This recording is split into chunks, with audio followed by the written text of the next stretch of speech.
तो नमस्कार। उम्मीद है कि आप सब कुशल होंगे। आज हम लोग इस वीडियो में जानेंगे कि रात्रि में कूड़ा क्यों नहीं फेंका जाता है। अगर आप इस बात को समझ लेते हैं तो हम लोगों को परंपरा का मूल्यांकन समझने में बहुत आसानी होगी। तो चलिए पहले इसका कारण समझते हैं कि रात में कूड़ा क्यों नहीं फेंका जाता है। देखिए, इसका धार्मिक कारण कुछ और हो सकता है। पहले हम लोग इसका वैज्ञानिक कारण जानने का प्रयास करेंगे। अधिकांश सनातन संस्कृति में जितने सारे रीति रिवाज होते हैं सभी वैज्ञानिक कार्य से ही जुड़े हुए हैं। फिर भी परंपरा का मूल्यांकन क्या होता है जानते हैं। चलिए विद्यार्थी, रात में कूड़ा नहीं फेंका जाता है। क्यों नहीं फेंका जाता है? क्या रात में कूड़ा फेंकना सही है या गलत? देखिए, रात में कूड़ा फेंकने पर बोला जाता है कि घर से लक्ष्मी चली जाती है। ऐसा ही आपने सुना होगा कि रात में अगर कोई कूड़ा फेंकेगा तो लक्ष्मी चली जाएगी। यह हम लोगों के बुजुर्गों के द्वारा सुना जाता है। तो क्या हमारे बुजुर्ग मूर्ख थे जो इस परंपरा का निर्वहन करते आ रहे हैं? और आज से नहीं, बहुत दिनों से। विद्यार्थी, एक ध्यान में रखिएगा कि जब से ये परंपरा चली आ रही है, यानी कि लगभग कितना दिन हो गया होगा इस परंपरा का चलते हुए कि रात में कूड़ा नहीं फेंकना चाहिए, और अभी भी चल रही है।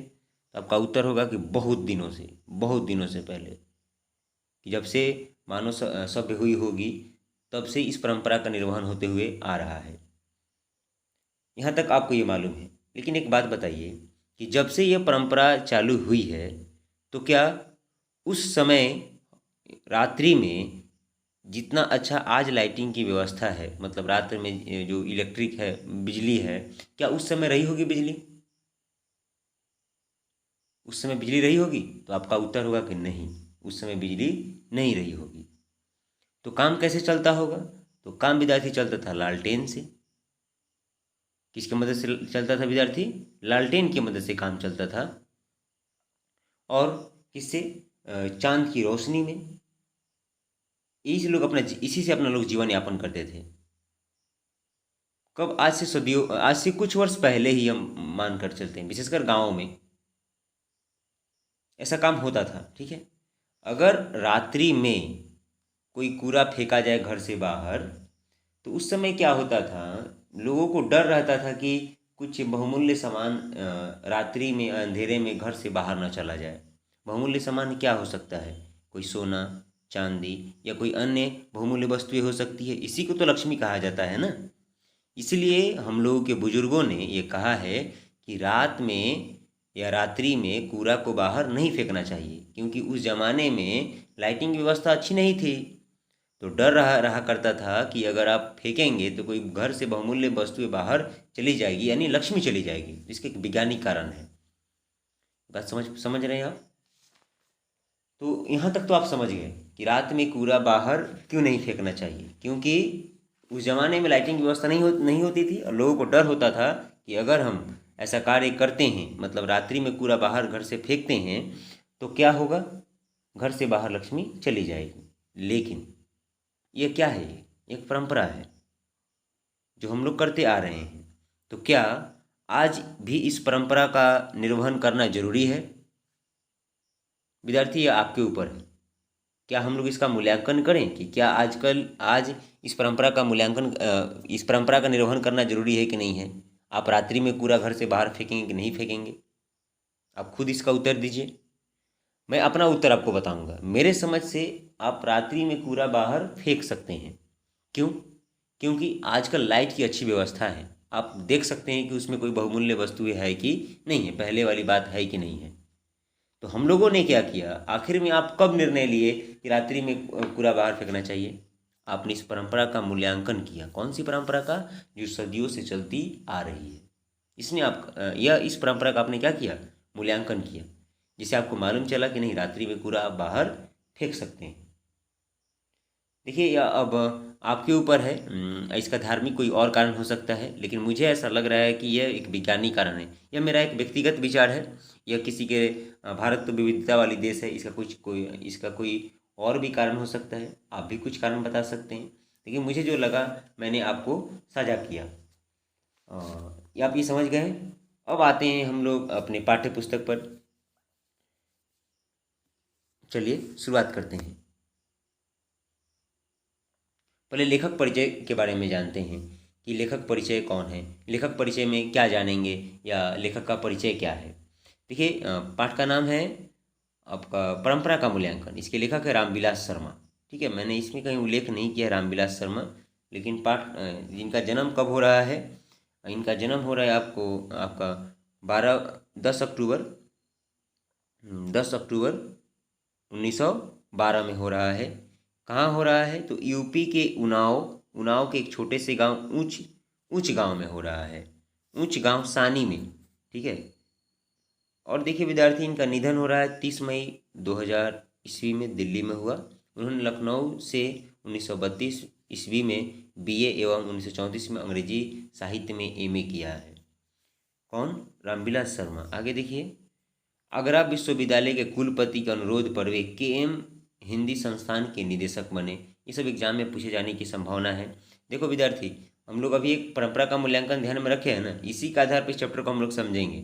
ठीक है, अगला 1949 से 1953 ईस्वी तक रामविलास जी भारतीय प्रगतिशील लेखक संघ के महामंत्री रहे हैं। ये भी आपसे एग्जाम में पूछा जा सकता है। अगला है देशभक्ति और मार्क्सवादी चेतना रामविलास जी का केंद्र बिंदु रहा है। इससे क्या हो सकता है ना कि एग्जाम में आपसे ऑब्जेक्टिव में सवाल पूछा जा सकता है। यहाँ तक आप समझ पाए होंगे। ठीक है, अगला देखिए, निराला की साहित्य साधना पुस्तक पर साहित्य अकादमी पुरस्कार प्राप्त हो चुका है इनको। इनकी प्रमुख रचनाएं हैं जो इसमें एग्जाम में इसी से पूछने जाने की संभावना है। आचार्य रामचंद्र शुक्ल और हिंदी आलोचना, भारतेंदु हरिश्चंद्र, प्रेमचंद और उनका युग, भाषा और समाज, महावीर प्रसाद द्विवेदी और हिंदी नवजागरण, भारत की भाषा समस्या 7वीं किताब है, भारत में अंग्रेजी राज्य और मार्क्सवाद 8वां है, भारत की प्राचीन भाषा परिवार और हिंदी। आगे देखिए, विराम चिन्ह, बड़े भाई आदि उनकी ये किताबें हैं। अब देखिए इसका संकलन, यानी आप जो पढ़ रहे हो निबंध, आप ये निबंध पढ़ रहे हो, ठीक है ना, इसकी विधा क्या है, ये निबंध है, परंपरा का मूल्यांकन। तो ये किस चैप्टर से लिया गया है, तो इनका एक किताब ही है परंपरा का मूल्यांकन, उसी चैप्टर से लिया गया है, उसी किताब से लिया गया, खुद किताब ही का नाम है परंपरा का मूल्यांकन, उसी से यह लिया गया है। ठीक है, तो विद्यार्थी अभी तो आपने जाना कि रात्रि में कूड़ा क्यों नहीं फेंकना चाहिए, परंपरा चली आ रही उसका आपने मूल्यांकन किया है ना। तो आज हम लोग जानेंगे परंपरा का मूल्यांकन अध्याय में हम लोग किस बातों का अध्ययन किसका मूल्यांकन करेंगे, किसके मूल्य को आंकेंगे। ठीक है ना, देखिए लेखक महोदय कह रहे हैं, देखिए इस चैप्टर का मूल सार क्या है। लेखक महोदय बोल रहे हैं कि अगर आप साहित्य में कुछ लिखना चाह रहे हैं या साहित्य में कुछ नया करना चाह रहे हैं, मतलब कोई कहानी, कविता या कोई गद्य या अन्य कोई रचनाएं आप लिखना चाह रहे हैं, तो आपके लिए आवश्यक है कि पहले साहित्य की परंपरा का हम मूल्यांकन कर सकें। यानी कि जो साहित्य में पहले से जो रचनाएं चली आ रही है उसको पढ़ सकें और उसको जान सकें, उसके मूल्यों को समझ सकें, तभी हम लोग क्या कर सकते हैं, कोई अच्छा साहित्य लिख सकते हैं। ठीक है ना, जो भी पहले का साहित्य लिखा जा चुका है आज के लिए प्रासंगिक है कि नहीं है, उसका क्या महत्व है, पहले वो हम समझें, तब कोई अच्छा आप लिख सकते हैं। ठीक है ना, और यहाँ पर देखो पहला ही पाठ में लिखा है, अगर आपके पास पाठ्य पुस्तक होगा तो आप देख सकते हैं, या ये वीडियो देखने के बाद आप खुद एक बार पढ़ें अगर आप कुछ अच्छा करना चाहते हैं तो। देखिए पहला है जो लोग साहित्य में युग परिवर्तन करना चाहते हैं, जो लकीर के फ़कीर नहीं है, जो रूढ़ियाँ तोड़कर क्रांतिकारी साहित्य रचना चाहते हैं, उनके लिए साहित्य की परंपरा का ज्ञान सबसे ज़्यादा आवश्यक है। यानी कि साहित्य की परंपरा किसके लिए ज़रूरी है, कि जो लोग लकीर के फ़कीर नहीं हैं, मतलब पुरानी प्रथा पर नहीं चल रहे हैं, कुछ नया सोच रहे हैं, कुछ अलग सोच रहे हैं, उन लोगों के लिए साहित्य की परंपरा का मूल्यांकन के बारे में जानना आवश्यक है। नहीं तो आप साहित्य में कुछ अच्छा नहीं कर सकते हैं। ठीक है, यहाँ लिखें कि जो लोग साहित्य में युग परिवर्तन करना चाहते हैं उनके लिए साहित्य की परंपरा का ज्ञान होना जरूरी है। ठीक है, अगला है साहित्य की परंपरा का मूल्यांकन करते हुए हम सबको ध्यान में रखना होगी, जब भी आप किसी साहित्य की मूल्यांकन कर रहे हैं तो ध्यान में रखना चाहिए कि उस साहित्य में शोषक वर्गों की क्या भूमिका है, क्या श्रमिक जनता के हितों का ख्याल रखा गया है कि नहीं रखा गया है, क्या जो साहित्य लिखा गया है वो श्रमिक जनता के हित में है या शोषक वर्गों के हित में है। विद्यार्थी, आपको यहाँ समस्या हो सकती है, शोषक वर्ग क्या है। जैसे मान लो कोई कारखाना है, ठीक है, जहाँ जूता या कोई अन्य वस्तुएं बनती है और वहाँ बहुत सारा मजदूर ये कार्य करता है। मजदूर का एक दिन का वेतन लगभग मान लो 500 रुपया का होना चाहिए। जितना उसका मेहनत है एक मानक के अनुसार उसका 500 रुपया होना चाहिए। लेकिन अगर उस मजदूर सॉरी जो फैक्ट्री का मालिक है वो अगर 500 नहीं देकर 200 रुपया देता है या 150 देता है, इसका मतलब वो 300 रुपया क्या कर रहा है, शोषण कर रहा है। तो यहाँ पर दो दो वर्ग उभर के आया। एक जो शोषण कर रहा है तो शोषक वर्ग हो जाएगा, मतलब जो काम करवा रहा है, और जो काम कर रहे हैं वो क्या हो जाएगा, श्रमिक जनता या शोषित जनता हो जाएगा।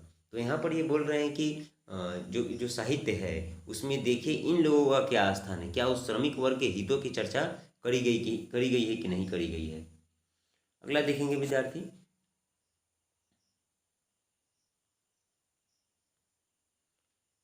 साहित्य की परंपरा का स्वीकार न करना वैसा ही है जैसे समाजवादी व्यवस्था में बिजली का उपयोग न करना है। देखिए साहित्य की व्यापकता, मैंने यह गलत पढ़ा, साहित्य की व्यापकता का स्वीकार न करना वैसा ही जैसे समाजवादी व्यवस्था में बिजली का उपयोग न करना। देखो बिजली इसलिए बना था कि क्योंकि पूंजीवादी व्यवस्था को बढ़ाने के लिए बिजली का उपयोग हुआ था, लेकिन समाजवादी व्यवस्था में बिजली का कोई ज़्यादा उपयोग नहीं है, ठीक है ना। तो लेकिन ये बोल रहे हैं कि समाजवादी व्यवस्था में भी बिजली का उपयोग करना चाहिए, क्योंकि बिजली का कोई ऐसा नहीं है कि बिजली का उपयोग वही लोग करते हैं जो शोषण करते हैं, ठीक है ना। वही ये इसी माध्यम से समझाने का प्रयास कर रहे हैं कि अगर आप साहित्य को पढ़ना चाह रहे हैं तो केवल ये मत समझिए कि अपने देश का साहित्य पढ़ूंगा या किसी विशिष्ट आंचलिक कोई साहित्य पढ़ूंगा, ऐसा नहीं। आप पूरा विश्व का भी साहित्य के बारे में जान सकते हैं, जो विशिष्ट साहित्य है उसके बारे में जान सकते हैं, संकुचित विचारधारा नहीं रख सकते हैं, है ना। अगला देखिए, यहाँ पर एक और बात बोल रहे हैं कि सामंती, पूंजीवादी और समाजवादी। यहाँ पर देखो विद्यार्थी, आप इतिहास में पढ़े होंगे कि सामंती व्यवस्था क्या है, पूंजीवादी व्यवस्था और समाजवादी व्यवस्था क्या है। तो ये बोल रहे हैं कि सामंती व्यवस्था से बेहतर कौन होता है, पूंजीवादी व्यवस्था, और पूंजीवादी से अच्छा से व्यवस्था कौन है, समाजवादी व्यवस्था, ठीक है ना। ये आप जानते हैं, है ना। अभी समझ गए आप। लेकिन ये तो वस्तुओं के उत्पादन से संबंधित है ना, कि सामंतवादी, पूंजीवादी और समाजवादी। तो सबसे बेहतर कौन है, समाजवादी, उससे खराब कौन है, पूंजीवादी, या सबसे खराब कौन है, सामंती। ये इसमें एक स्तर हो गया कि कौन अच्छा है कौन बेहतर है। लेकिन साहित्य में ऐसा नहीं होता है। यहाँ वस्तुओं के उत्पादन के साधनों में या कोई व्यक्ति शासन कर रहा है उसके आधार पर तो आप कह सकते हैं कि सबसे बेहतर है समाजवादी, उससे खराब है पूंजीवादी और सबसे खराब है सामंती। लेकिन साहित्य में ऐसा नहीं है। कवियों पर सामंती, पूंजीवादी एवं समाजवादी का प्रभाव हो ऐसा बात नहीं है। अगला देखिए, जो साहित्य दूसरों की नकल करके लिखा जाए वह अधम कोटि का होता है और सांस्कृतिक असमर्थता का सूचक होता है। इसका मतलब यह हुआ विद्यार्थी, कुछ लोग लेखक या कोई कवि किसी अन्य कवि या लेखक का नकल करके अपने किताबों में कोई बात लिख देते हैं जो सर्वथा गलत है। ऐसे साहित्य को नीच मतलब घटिया किस्म का साहित्य समझा जाता है, और समझा जाता है कि वो जो व्यक्ति है जो लिखा है उसमें सांस्कृतिक असमर्थता का वो समर्थन करता है, चाहे वो साहित्य लिखने के काबिल नहीं है। तो अगर आप लकीर का फ़कीर बनना चाहते हैं तो इस प्रकार के साहित्य लिखने के दरमियान ऐसी हरकत नहीं करेंगे। जो महान साहित्यकार हैं उनकी कला का आवृत्ति नहीं हो सकती। इसका मतलब क्या हुआ विद्यार्थी, कि जो लोग महान साहित्यकार हैं, मतलब कोई किताब या कोई अन्य कविताएं, नाटक ये लिख रहे हैं, वो लोग एक ही बात को बार बार नहीं लिखते हैं। ये इसका मतलब हुआ, समझ रहे हैं ना, कि एक ही बात को बार बार नहीं लिखते हैं, उसकी आवृत्ति नहीं करते हैं। अगला देखिए, औद्योगिक उत्पादन एवं कला उत्पादन में बहुत अंतर है। देखो विद्यार्थी, अगर मान लो कोई जूता का फैक्ट्री है तो क्या बनाएगा, रोज जूता ही बनाएगा। लेकिन कला उत्पादन में ऐसा नहीं है। कला उत्पादन जैसे कोई नाट्य कला हो गया या कोई साहित्य में लेखन की बात आ गई, कविता आ गया, कोई नाटक आ गया, तो उसका आवृत्ति नहीं होता। उसमें हमेशा अलग अलग क्या हो सकता है जी, रचनाएं होती है। समझ रहे हैं आप। और एक और बात यहाँ ध्यान में रखेंगे विद्यार्थी, ये जो आप चैप्टर है रामविलास शर्मा जी के द्वारा, अगर आप ये पूरा पढ़ लेते हैं तो आप काबिल हो जाएंगे कि साहित्य की परंपरा का मूल्यांकन कैसे करेंगे या किसी साहित्य की मूल्यांकन कैसे करेंगे। अगला देखिए, अमेरिका ने एटम बम और रूस ने भी एटम बम बनाया बनाया। अमेरिका का देखा देखी कौन किया? रूस किया। सबने एटम बम बनाया, लेकिन जो शेक्सपियर का नाटक दोबारा इंग्लैंड में नहीं हुआ। इसे बात क्या साबित हो रहा है कि आप कला का, शेक्सपियर का नाटक आप सर्च करके भी पढ़ सकते हैं शेक्सपियर कौन था, ठीक है ना।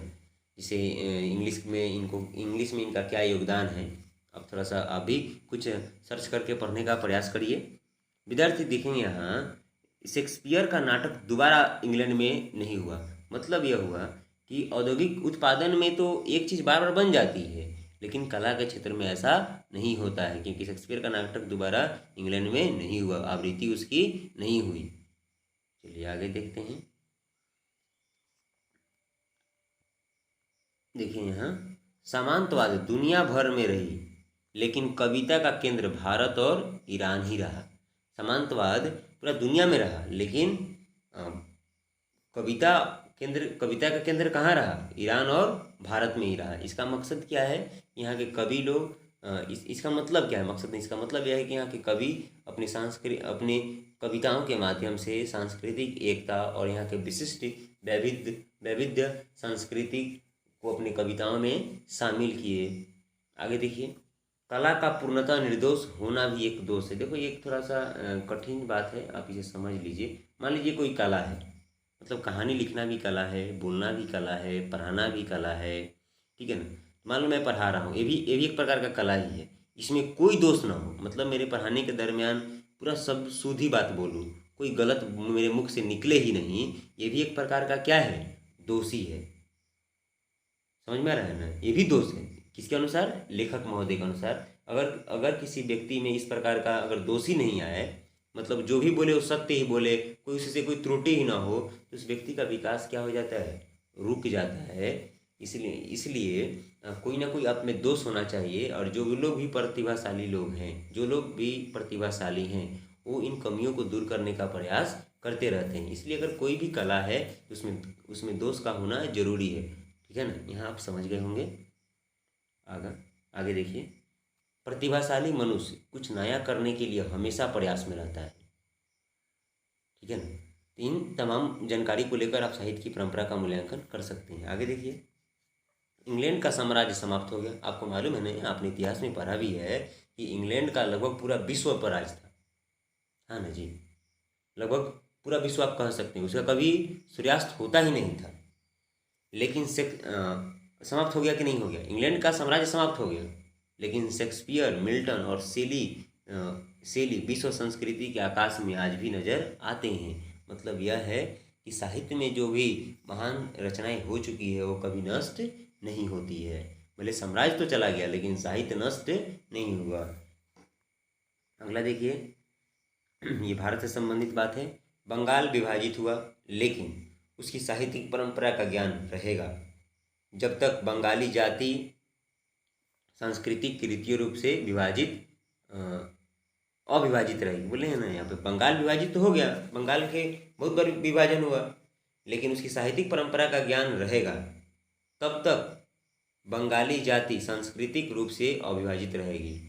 मतलब भले तो अलग अलग क्षेत्र बटा गया, लेकिन उसकी सांस्कृतिक और साहित्यिक एकता है वो कभी नहीं टूटेगी। मतलब वहाँ का रीति रिवाज अलग अलग क्षेत्र में तो बटा गया, लेकिन उनका रिवाज वगैरह है वो कभी नहीं छूटेगा। ये सब भी आप जानकर साहित्य की परंपरा का मूल्यांकन कर सकते हैं। आगे देखिए, आपने हिटलर पढ़ा है ना, वही हिटलर जर्मनी वाला। हिटलर ने रूस पर आक्रमण किया था, तो रूसी लोगों ने ये अपमान समझा था अपने आप को कि मेरे देश पर क्या हुआ, ये अपमान हुआ है। तो इस अपमान से बचने के लिए या अपने को जागृत करने के लिए, जब रूस पर आक्रमण किया था हिटलर ने, तो रूसी लोगों ने अपने को जागृत करने के लिए क्या किया था? अपने बार बार साहित्य की परंपरा को याद किया था। किसके साहित्य? खुद अपने देश की साहित्य की परंपरा को याद किया था। आगे देखिए, भारत की मुकाबला यूरोप नहीं कर सकता है बहुत सारे मामलों में। इसके पीछे कारण क्या है? क्योंकि यहाँ यहाँ राष्ट्रीय एक एक राष्ट्रीयता लिखना है विद्यार्थी। भारत की मुकाबला यूरोप नहीं कर सकता, क्योंकि यहाँ राष्ट्रीयता एक जाति द्वारा दूसरी जातियों पर राजनीतिक प्रभुत्व कायम करके स्थापित नहीं हुआ है। मतलब यहाँ के लोग क्या बोल सकते हैं, किसी पर दबाव बनाकर उस पर शासन नहीं किए हैं, ठीक है ना। राजनीतिक प्रभुत्व कायम नहीं स्थापित नहीं हुई है, इसलिए भारत की मुकाबला यूरोप नहीं कर सकता, क्योंकि यूरोप में इस प्रकार के बहुत सारे संघर्ष हुए हैं, लेकिन भारत में ऐसा संघर्ष नहीं हुआ है। भारत पर तो बहुत सारे बाहरी आक्रमणकारियों ने आकर यहाँ पर भारत में उत्पात मचाया, लेकिन भारत के लोग कभी एक दूसरे के साथ ऐसा नहीं किया। आगे देखिए, संस्कृति के निर्माण में देश के कवियों का महत्वपूर्ण योगदान है। संस्कृति के निर्माण में विद्यार्थी, अगर आप सभ्यता और संस्कृति को नहीं जानते हैं, सभ्यता संस्कृति को नहीं समझते हैं, तो कमेंट सेक्शन में आप मुझे बताएं। इस पर मैं एक अलग से वीडियो बनाऊंगा कि सभ्यता और संस्कृति क्या है। अभी आप थोड़ा सा जान लीजिए कि संस्कृति को जल्दी विनाश नहीं किया जा सकता है और सभ्यता को आसानी से विनाश किया जा सकता है, ठीक है।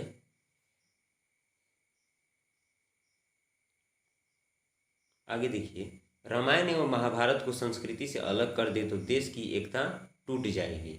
देखिए विद्यार्थी, रामायण और महाभारत भारत की एकता की जड़ है। आज बहुत सारे जब भारत में घटनाएं घटती है तो इन सब का एग्जाम्पल इन सब का उदाहरण दिया जाता है रामायण और महाभारत का। इससे अब बहुत कुछ मनुष्य सीख सकता है।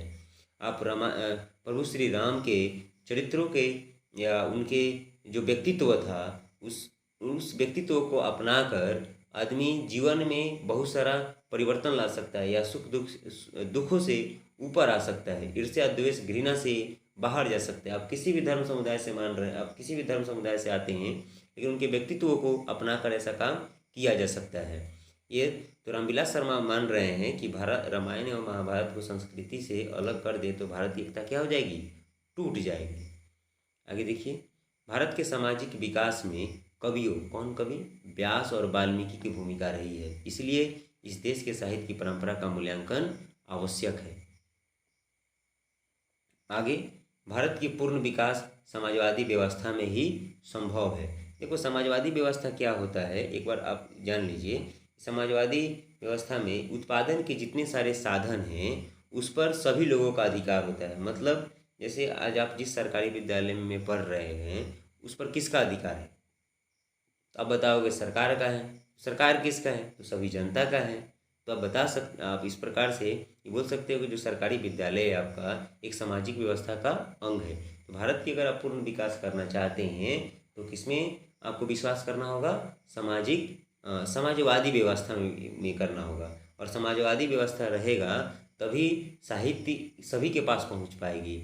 जो निरक्षर लोग हैं, जो लोग नहीं पढ़ पा रहे हैं, उनके बाल बच्चे पढ़ेंगे, खुद पढ़ेंगे और साहित्य को अच्छा से मूल्यांकित कर पाएंगे और देश की एकता अखंडता को बचा कर रखेंगे और सांस्कृतिक एकता को भी बढ़ावा देंगे। कब, समाजवादी व्यवस्था में। अगर पूंजीवादी व्यवस्था आ गया तो ये साहित्य का ज्ञान कुछ एक लोगों तक ही सीमित रह जाएगी, सबके पास नहीं पहुंच पाएगा। लेखक महोदय का बताने का यह अभिप्राय है। अगला देखिए विद्यार्थी, अगला देखिए, समाजवादी संस्कृति पुरानी संस्कृति से नाता नहीं तोड़ती। मतलब अगर कोई देश समाजवादी व्यवस्था में अपना शासन व्यवस्था को बरकरार रखा है तो अपनी पुरानी संस्कृति से वो नाता नहीं तोड़ती। भले नए को अपनाती है लेकिन पुरानी को नहीं छोड़ती। वह उसे आत्मसात करके आगे बढ़ाती है, मतलब उसे अपना कर ही आगे बढ़ाती है ना, आगे बढ़ती है। सभी लोगों का पढ़ने का अवसर मिलेगा। कब मिलेगा जी पढ़ने का अवसर, जब समाजवादी व्यवस्था होगा तब। आगे देखिए, मानव संस्कृति की विशद धारा, विशद मतलब विस्तृत होता है, विशाल होता है, भारतीय संस्कृत साहित्य की गौरवशाली परंपरा का नवीन योगदान रहा है। देखिए आपको ये जानकारी होना चाहिए विद्यार्थी कि साहित्य के माध्यम से जो समाज में घटनाएं घटित हो रही है उसके द्वारा अधिक से अधिक संदेश देने का प्रयास किया जा सकता है। मेरा मतलब यह है कहने का कि साहित्य के माध्यम से जो समाज में घटनाएं घटित हो रही है उसको बताया जा सकता है। ठीक, यहाँ तक आप समझ पाए होंगे। और साथ ही साथ मेरा सलाह है कि एक बार आप खुद इस टेक्स्ट को पढ़ें, तब आप इसे और अच्छा से समझ पाएंगे। इसमें का जो मूल जो तत्व या बातें थी वो मैंने आपको बताने का प्रयास किया है। उम्मीद कर रहा हूँ यहाँ तक आप समझ पाए होंगे। Thank you.